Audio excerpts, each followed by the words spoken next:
Hello friends, അപ്പോൾ രാവിലെ തന്നെ പാക്ക് ചെയ്ത സാധനങ്ങളെല്ലാം സഞ്ചിയിലാക്കിക്കൊണ്ടിരിക്കുകയാണ്. അപ്പോൾ തക്കുട് താണ്ടേ ഞാൻ വീഡിയോ ഓണാക്കി വെച്ചപ്പോൾ ഇവിടെ വന്ന് എന്തൊക്കെയോ കോസ്റ്റുകളൊക്കെ കാണിക്കുന്നുണ്ട് കേട്ടോ. അപ്പോൾ തലയിൽ എണ്ണയൊക്കെ തേച്ചിട്ട് കുളിപ്പിക്കാനായിട്ട് നിർത്തിയിരിക്കുകയാണ്. വീട്ടിലത്തെ ജോലികളെല്ലാം തീർന്ന് ഇനി തക്കുടിനെ ഒരുക്കിയെടുക്കലാണ് കേട്ടോ മെനക്കെട്ട ജോലി. തക്കുടുവിനെ കൊണ്ടുപോയി അംഗൻവാടി വിട്ട് തക്കുട് ഭയങ്കര കരച്ചിലായിരുന്നേ. അങ്ങനെ തക്കുടുവിനെ ഒരുക്കുന്ന തിരക്കിൽ എനിക്ക് ഫുഡൊന്നും കഴിക്കാൻ പറ്റിയില്ല കേട്ടോ.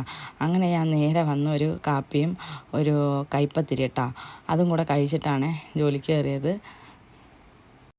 അപ്പോൾ നമ്മളെ സഞ്ചിയിലെ സാധനങ്ങളെല്ലാം ആ ചായ കുടിക്കുന്ന കടയിലാണ് കേട്ടോ വെച്ചിട്ട് മുകളിലോട്ട് വന്നത്. ജോലി കഴിഞ്ഞ് ഇറങ്ങിയതാണ്. വൈകിട്ടായപ്പോഴുള്ള വീഡിയോ ആണ് കേട്ടത്. അങ്ങനെ അവിടെ നിന്ന് നേരെ ഞാൻ ഗിഫ്റ്റൊക്കെ മേടിക്കുന്ന ഷോപ്പിലേക്കാണ് കേട്ടോ വന്നത്.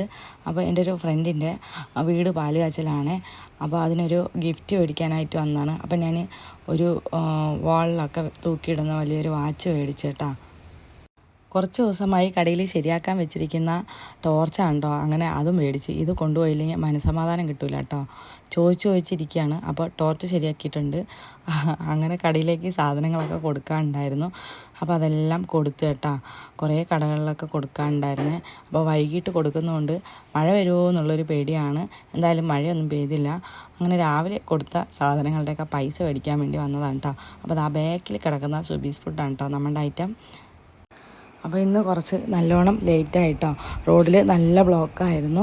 ഒലോക്കോട് ഭാഗത്തൊക്കെ ഭയങ്കര ക്യൂ നിന്ന ബ്ലോക്കായിരുന്നു കേട്ടോ. അപ്പോൾ നമ്മൾ പിന്നെ ആക്റ്റീവ് ആയതുകൊണ്ട് ഇടയ്ക്കൂടെയൊക്കെ കയറി വരാൻ സാധിച്ച്.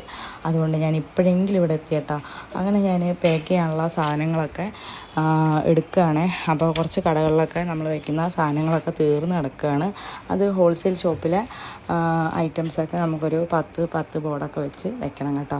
അങ്ങനെ ആ സാധനങ്ങളെല്ലാം എടുത്ത് വരുന്ന വഴിക്ക് കോഴിക്ക് തീറ്റ മേടിക്കാൻ കയറിയതാണ്. അപ്പോൾ ഈ കുഞ്ഞു സോപ്പ് നല്ല മണമാണ് കേട്ടോ. അങ്ങനെ ഞാൻ അതും കൂടെ കുറച്ച് മേടിച്ച്. ഏത് തേച്ചാൽ വെളുക്കാമെന്നറിയില്ലല്ലോ, ഒന്ന് വെളുത്തിട്ട് പാറാമെന്ന് വിചാരിച്ച്. എന്നെ കാണാത്തതുകൊണ്ട് തക്കുടുവാണെങ്കിൽ വീട്ടിൽ നിന്ന് വിളിച്ചുകൊണ്ടിരിക്കുകയാണ്. എന്താ അമ്മച്ചി വരാത്ത, വരുമ്പോൾ മിഠായി മേടിച്ചുകൊണ്ട് വരണമെന്ന് കേട്ടോ.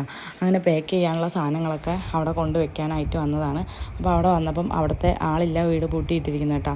അങ്ങനെ താക്കോൽ അവിടെ തന്നെ ഇരിപ്പുണ്ടായിരുന്നു. ഞാൻ കഥ തുറന്ന് സാധനങ്ങളെല്ലാം അതിനകത്ത് വെച്ച് ഇനി തക്കുടുവിന് എന്തെങ്കിലും മേടിച്ചിട്ട് വേണം വീട്ടിലോട്ട് പോകാനായിട്ട്.